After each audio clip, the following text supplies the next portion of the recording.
Steve Weintraub with Collider, and with me is director Mike Dougherty for Godzilla King of the Monsters. How are you doing today, sir? Not too bad. How about you? I'm doing excellent. I first want to start on camera, as I've said repeatedly on Twitter. I loved your movie. Oh, thanks. It's awesome. I recommend everyone watching this right now to go out and see this movie on the biggest screen you can, best sound system. You will have an amazing time. And we're out. That's all I got. That is the interview. No, but being serious, I actually want to jump backwards, and because you've directed other features, but this is your first time helming one of these massive spectacle films. So talk a little bit about that initial meeting you went in on. Who did you first sit down with to sort of get the project? Can you talk about those moments? Yeah, I mean, it was a dinner with Alex Garcia. He's the exec over at Legendary. Alex and I go way back. He produced Trick or Treat and Krampus, so we've known each other for a very long time, good friends. And it was really just sort of a general catch-up dinner, or at least so I thought, because then towards the end he mentioned that Gareth wasn't going to be coming back for Godzilla 2. And started to go into, would you be interested? And I think I said yes before he could even finish asking. Sort of like I was just like assuming that he was going to be proposing, and it felt like, you know, a childhood birthday wish come true. I've always wanted to make a Godzilla film. My first attempt at making a Godzilla film was when I was around 10 years old. I took my family Betamax camcorder, that's how old I am, and set it up and let my pet box tortoise sort of rampage through my Star Wars toys and Hot Wheels toys. I would do that, or I'd use my Shogun Warrior Godzilla and make like really crude stop motion movies. So it's always been there, and it just snowballed from there. It was a 3.5-year journey to get this to completion. So you're in that moment, you're talking to him. He offers you, or asks if you're interested. Where does it go from there in terms of, okay, so now you go home and now you're starting to think about ideas. Yeah. And so I'm curious, from that point, what happens next? I went home and I just started brainstorming. It just jump-started so many different childhood dreams and wish lists that I went crazy. I started watching the old movies, just sort of reigniting that passion and all the ideas that I sort of been storing up in my subconscious mind about what I would want to see in a Godzilla film.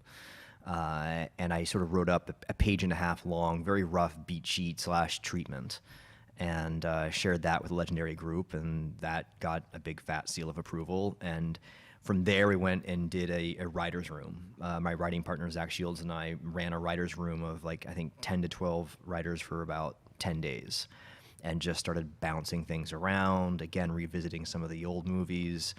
It was like throwing a Godzilla party that has been raging ever since. Well, I actually specifically wanted to ask you about the group writers room. That's been happening in a lot of movies recently, and I'm curious, how does that typically work? And do you find a room like that to be, I mean, like, do you view that room as being, you know, one of the reasons why the film is so successful, or was it just a good way of brainstorming all these ideas, if you will? All of the above. I loved it. I had never participated in one before. I think it's something that the film industry has started to crib from the TV side of things, where it's much more the norm.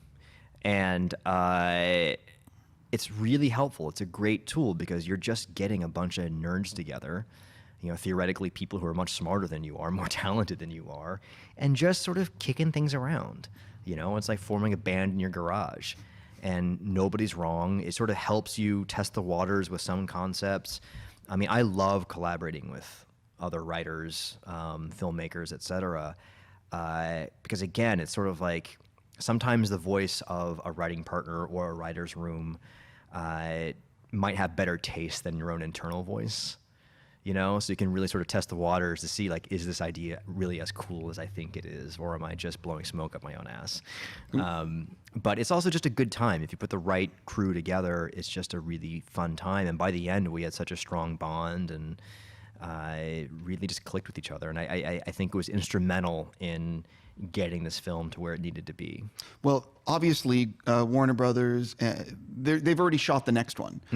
So I'm curious, how much from that writer's room that day has been turned into what we're getting now? And how much was it sort of just planting? You know what I mean? It's all there, honestly. Like we had such a strong room that it really helped shape the general plot line, who the characters were. It was just invaluable. Yeah. Sure. Obviously there's monsters to choose from. There's kaiju. Talk a little bit about how you determined what you wanted in this film, and maybe what came close to making it in the film. When I came on board, Legendary had already done the hard work of securing the rights for Mothra, Rodan, and King Ghidorah. They did that shortly after the success of the 2014 film, because they were planning this MonsterVerse way back when. And I think they had the smarts to know that those three creatures were sort of the all-stars or the crown jewels to license from Toho. Because, I mean, let's face it, like those are they are the all-stars. They were the first kaiju team-up that we saw back in the 60s. Like they were the Avengers of the Godzilla universe back then. And they asked, it wasn't a mandate by any means, they asked, would you be interested and using these creatures for the next one? And it's like, of course, it's just a no-brainer. It's an easy yes. Mothra was daunting, I have to admit. There was a minute where I wasn't sure if there was a cool way to do Mothra, because it's a giant moth. But what I did was I went back and looked at all the giant insect movies that we had seen, going back to like Tarantula from the 50s, or most recently Starship Troopers. And I realized there's an opportunity in Mothra because she brings such a different vibe. There's something truly benevolent and beautiful and comforting about her, but she can throw down when she needs to. So it was fun to sort of explore her more and approach her more as a deity, almost more of like a spiritual presence in the film versus your straight up typical giant monster. So as challenging as each of the creatures were, there was an opportunity in each one too. So yeah, it was great. The monster battles in this film are spectacular. How early on are you designing those set pieces? And just talk a little bit about how those things come together and when they first started being designed. I mean, quite a few of them were part of my initial treatment. Like when you're familiar enough with the creatures, I mean, I had always fantasized about the idea of Rodan emerging from a volcano. Like I was always heartbroken by the end of the original Rodan movie from '56, where both Rodans perish. Such a bittersweet romantic ending of a coupling of monsters who were just attempting to mate and build a nest and build a life for themselves, burned to death in a volcano. It's like a monster kaiju Romeo and Juliet story. So in my mind, like, well, how great would it have been if that Rodan couple had laid an egg in the volcano, and after thousands of years, it had finally come to life, and their offspring was just sort of gestating in the volcano. And so I knew that was a no-brainer. I loved the idea of having a monster fight in Antarctica. And that goes back to Beast from 20,000 Fathoms, where they first discover the creature in the Arctic. There's something about discovering a giant monster in an icy tundra kind of environment and having a fight that's not in a city, where it typically is. There's something very primal about that. And, I really just started with each of the monsters and tried to come up with an environment that I thought reflected the creatures. Mothra has always been sort of a benevolent protector of life and nature.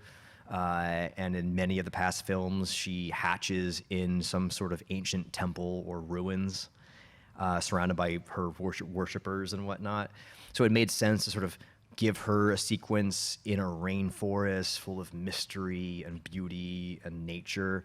And so crafting sequences that reflected the personalities and histories of each monster. Antarctica is very desolate and cold. That definitely reflects who King Ghidorah is. Rodan being born from a volcano somewhere tropical, something that sort of felt like, the ancient primal world made sense.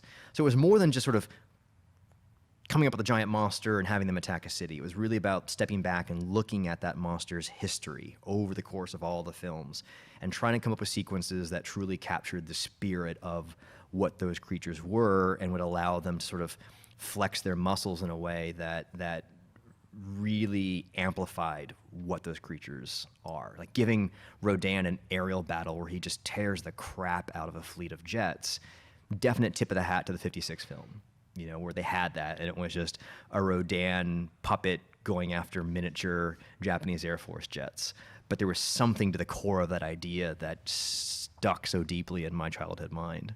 Well, one of the things about, one of the reasons the trailers for the film have gotten better and better as the movie's gotten closer to release is because you have final VFX shots.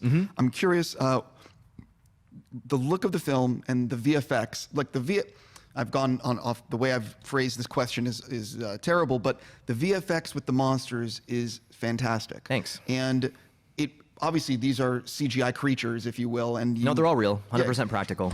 Yeah, that's their secret. Right, exactly. Yeah. But the thing is, like, they look incredible, and it looks like these things are there. So talk a little bit about working with the VFX houses and what was the toughest thing, if you will, of making these creatures look like they're actually there on screen and getting it right? I mean, it's a process. It's a really long process. But thankfully, I had such an insanely talented group of collaborators from, you know, my DP, Larry Scher, my VFX supervisor, Guillaume, Scott Chambliss, the production designer. It was just an all-star team of people who, you know, we set off on a mission and had a very particular look in mind. Thankfully, we had the 2014 film and Skull Island to build off of, because I thought Jordan and Gareth respectively did such a phenomenal job at depicting their monsters. And I think Gareth really laid the groundwork with the 2014 film. You know, as much as people criticize it for not seeing enough of the monsters, I like the slow burn approach. I wish more tentpoles embrace that slow burn, but you can't dismiss the sense of scale that he brought to the creatures and the way they moved, where they felt like living, breathing animals that had their own sort of internal thought process going on. And then, you know, Jordan really built off that, you know, the way he depicted Kong, but also brought in more color and vibrancy. So I wanted to push that even further, like take what worked from those two films and push it even further and push it into this sort of like biblical realm. You know, our mantra on the film a lot of times was to put the God back in Godzilla. You know, to really depict these things as ancient primal deities so that they weren't just big monsters destroying cities, that we felt like we were opening up the book of Revelation. And if we wanted to embrace the mythology that these creatures were worshipped by some previous ancient civilization, then really depict them that way. Depict them as something that would make you drop to your knees if you looked up in the skies and saw them. So that really involved, you know, pushing the lighting, the atmospherics, trying to come up with ways that the creatures would affect their environment both directly and indirectly, using bioluminescence, depicting Ghidorah as a creature that was capable of causing massive superstorms, you know, versus just being a dragon that's out there in the open. You know, he's got bioelectricity as part of his DNA. So theoretically, he would cause cloud formations. He would be able to trigger hurricane force winds. Rodan can swoop over a city and level it without even trying, you know? So these go above just monsters destroying infrastructure. The thing about it is, with these kind of deities, you can do anything. So what was the stuff in that original, you sat down, you're doing your little pitch, you know, that page and a half, if you will.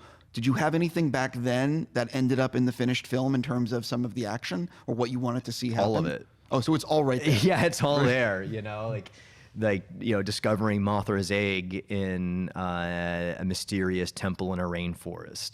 Volcano, a Rodan emerging from the volcano and taking out a fleet of jets. It was all there. Yeah, in a very, very simple, broad strokes, but those vital first sparks were there. I believe you said that you had a much longer first cut. You always have a much longer first Completely. cut. Every film has that. But I believe, I could be wrong, but I think that you said that you had a cut that was like 240. Or am I wrong about that? Yes, the director's cut was around 240, 245. Right. But again, even director's cuts always run long. Absolutely. Yeah. But I'm curious, what were some of the last things you took out of the film that came, this close to making it? Well, even with the extra long director's cut, or as I called it, Godzilla the miniseries, there weren't a lot of whole scenes that got lifted out. There were a few, and they'll end up on the Blu-ray and home video version. But a lot of it was trimming moments within each scene. Sure. Like, you'd be shocked at how much you can streamline a film just by dropping a line here, a word there. We have a large ensemble cast, so there was a tendency to give each character a moment to voice an opinion in a given scene, because in any Godzilla movie, there's always the moments between the fights where everyone's going, what the hell do we do now? What just happened? What are we going to do now? And so there was a tendency to give each character a moment to express their opinion, chime in, ask a question. And that adds up. Completely. With a cast this big. And so we quickly realized, okay, not everybody has to have a voice at the round table in every scene. So it was a lot of trimming just lines of dialogue or moments, exchanges between characters within the scene. And they're so subtle and minuscule that it's not even worth putting them in the bonus features. I understand. I've spoken to a lot of filmmakers that talk about, you'd be surprised how much you can pull out when you just trim the uhs or the like the little spaces in between the lines. Yep. Yep. But talk a little bit about balancing that, because there are, you have these huge moments, but you also want to make sure it's not moving too fast, but fast enough. So talk a little bit about the test screening process and maybe what you learned from early friends and family screenings. The most painful part of the process, probably. Yeah, the test screening process is nerve-wracking. I think I still have a screenshot from my Apple Watch. Because what an Apple Watch does is it'll tell you if your heart rate goes above a certain moment for a certain amount of time, right, basically warning you you're about to have a heart attack. Right. And so I'll never forget. I saved it because it was such a moment where, like, in the first test screening, I got the alert from my Apple Watch, that your heart rate, your BPM, has now been elevated for the last 15 minutes.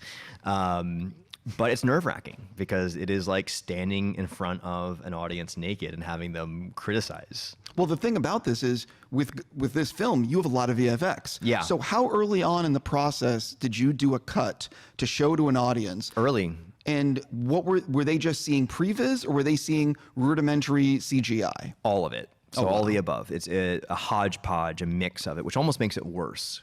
Sure. When you go from a somewhat finished shot back to what we'd actually call post-viz. So post-viz is where you actually take what you saw on shot on set, in front of a green screen, and you marry it to the previs. So you still have your human actors in a scene with Godzilla, but they're up against sort of the Roger Rabbit PlayStation 3-level graphics version of Godzilla. Sure. It's still better than nothing. It's better than just, your actors staring at a tennis ball and a stick. But it's still nerve-wracking because you don't know how much your audience can genuinely fill in what's supposed to be there. You're still showing an unfinished version of the movie with previs, post-viz, and sometimes even storyboard frames stuck in there. And I know that even as a filmmaker, if I go in and watch a rough cut of a Friends movie and there's post-viz and previs, even I have trouble filling in those blanks sometimes.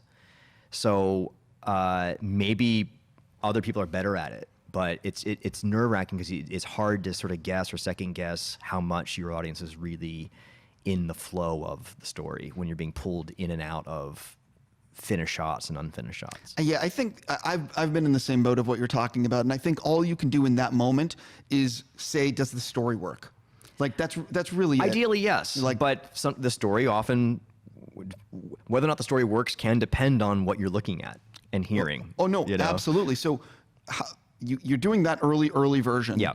Talk about how many test screenings you did over the process, and did they impact the finished film in terms of making changes because enough audiences were saying, we don't agree with this character, or this character needs to be in the movie a little bit more? We had too many test screenings. Just half joking. Right. But what you learn, because the funny thing is, I used to run test screenings when I was in college. So I used to work for a subcontractor of NRG. Wow. And so I knew how the sausages were made. I knew how painful it could be, and I know how they tally up the cards and all the questions they ask. And so I was at least somewhat prepared, and obviously I've done a couple films. But this was definitely the most amount of test screenings I had to go through. And they're actually really, really helpful because thankfully for us, and no lie, every test screening went really well. You know, even in its roughest state, they went really well. And you know, different people would have different nitpicks about, oh, too many jokes from this character or that character. Felt like it slowed down too much in this section. And you don't use the opinions from the test screening as the end all be all, good or bad, right? Even if you have a good test screening, you don't want to go, okay, call it a day, that's a lock, we're done. You can always make it better. And so you just sort of, if you smartly use test screenings, you just use it as sort of a helpful guide, objective eyes. You know, staying objective is one of the hardest parts of directing a movie. You're so close to it. Of course you love your characters. You've been spending a year with them. You've watched them change through every step of the process. But a person who comes in and watches it completely fresh and has never seen it will have a very different experience. So you have to be humble enough to listen and be open. And whether that's coming from your test audiences or your executives or even your friends and family who are watching it, you have to remain open-minded.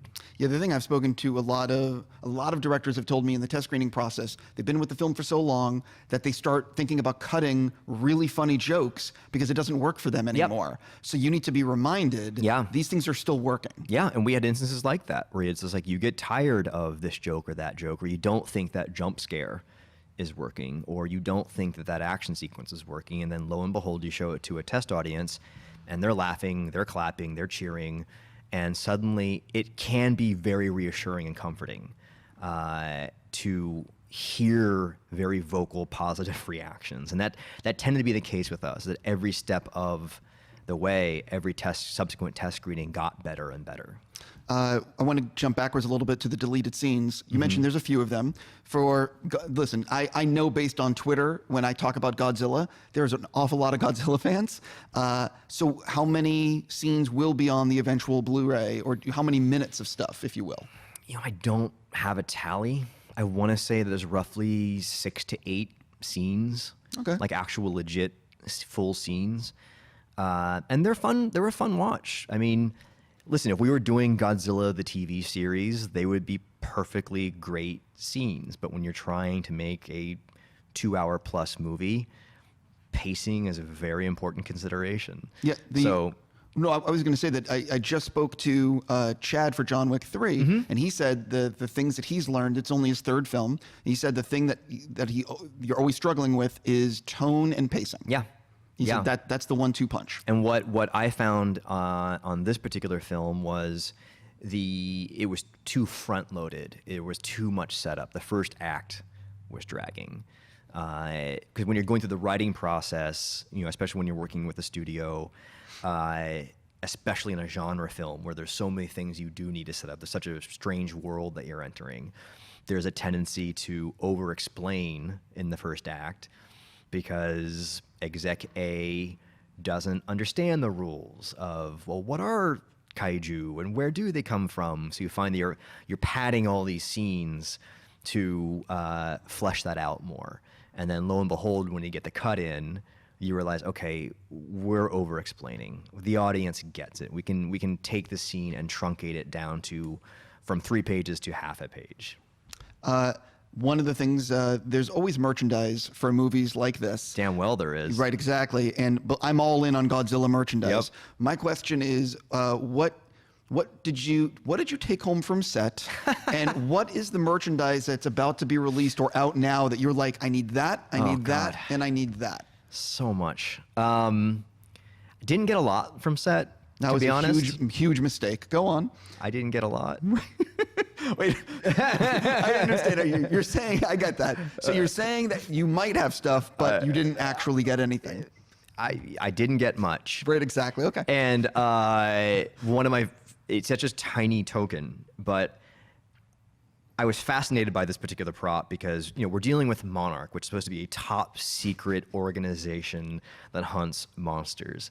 But they've decided that their logo is so cool that they're going to slap it on mugs. Right, exactly. Right? So there's a scene like where they're in this, you know, the classic Godzilla conference room strategy meeting, and they're drinking out of Monarch mugs.